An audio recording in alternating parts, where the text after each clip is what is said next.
இருக்கும், அந்த லெட்டர் கொடுக்குறேன், அதை நீங்கள் அப்படியே ஃபில் அவுட் பண்ணிட்டு அப்படியே போய் கொடுங்க.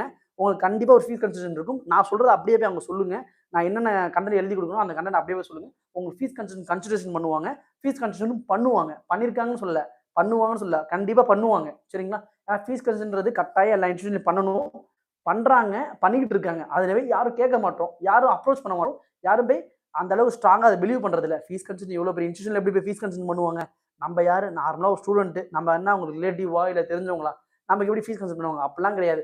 உங்கள் அகாடமிக்ஸ் நல்லா இருந்துச்சு, நீங்கள் அப்ரோச் பண்ணுற இது நல்லா இருந்துச்சோம்னா கண்டிப்பாக ஒரு கன்சிடரேஷன் இருக்கும். அவங்களும் ஹியூமன்ஸ் தானே, அவங்களுக்கும் ஒரு ஹியூமனிட்டின்னு ஒன்று இருக்கும்ல, அதனால அவங்க போய் ஹையர் ஆஃபீஸர் சொல்லுவாங்க, ஹையர் ஆஃபீஸர் கொஞ்சம் கன்சிடர் பண்ணுவாங்க. அது நீங்கள் கொஞ்சம் டீகோட் பண்ணி பிரேக் அவுட் பண்ணாமல் இருந்தீங்க அப்படின்னா கொஞ்சம் நல்ல ஆப்பர்ச்சுனிட்டிஸாக இருக்கும். அது உங்களுக்கு 2 இயர்ஸ் அகாடமிக் உங்களோட டிகிரி ப்ரோக்ராம் முடிக்கிற வரைக்குமே ஒரு பெரிய அட்வான்டேஜாக இருக்கும். ஏன்னா மற்றவங்க இடத்துல நீங்கள் கம்பேர் பண்ணும்போது கொஞ்சம் ஃபீஸ் கம்மியாக கட்டுறீங்க அப்படின்னா உங்களுக்கு அது எவ்வளோ பெரிய ஒரு அட்வான்டேஜாக இருக்கும். If the fees is 12 lakh